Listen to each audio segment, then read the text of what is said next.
Good evening, everyone. I'm Kamen Enchev. A-State had outscored opponents 51-13 in the second half the past two games, and the Red Wolves kept that trend going against ULM on Saturday. The Red Wolves led the Warhawks 35-21, but outscored them 24-0 in the second half. In all, Freddie Knighton led the way with a career-high 6 touchdowns as A-State goes to 6-0 in the Sun Belt. But here's Coach Anderson on another dominant second half.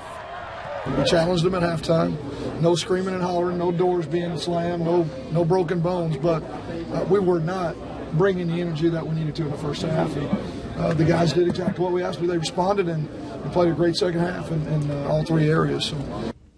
The Razorbacks also played in Louisiana against previously 9th-ranked LSU. The Hogs made a big statement with a 31-14 win. Alex Collins led the way with 141 rushing yards and 2 touchdowns.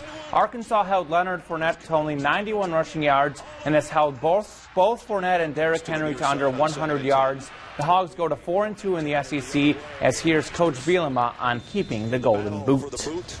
People freak out around that boot, man. It's awesome, David. Appreciate it once again. We might have to bring you back in, tap out, and come in. But I'm not kidding. That boot, the power of that thing, and our players really respond to that. It sits right on their way in the locker room. The only time that it'll ever move is when we get an SEC championship title or trophy, because that's where that's going to go. On to the NFL. Before the season started, the Cowboys were one of the Super Bowl favorites. Of course, all that was before Tony Romo went down with an injury. Without Romo, Dallas has lost 6 straight games, as today they played in Tampa Bay against the Bucs. Before the game, a moment of silence for the pair's victims. On the field, the Cowboys defense played great today. First quarter, Jack Crawford sacks the first overall pick, Jameis Winston.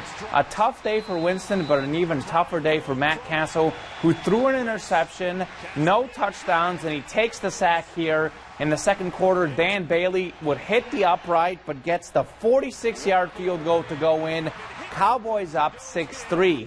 Des Bryant not happy with his quarterback. Just over a minute left in the game, 6-3 Dallas. Jameis Winston on the run, and he leaps in the end zone, but he fumbles. The Cowboys have the ball. They think they've won the game, but wait a minute. A holding penalty is called, so Tampa gets it back. Winston on the bootleg, fools the defense. He's in for the touchdown. Tampa Bay wins 10-6. Dallas loses its 7th straight game, falling to 2-7. The Cowboys hopeful that Romo will return next week, but at this point, it's probably too late. The France tragedy recognized in Tennessee today, too. The Titans taking on the undefeated Panthers. First quarter, Carolina starts fast. Jonathan Stewart with a 16-yard touchdown.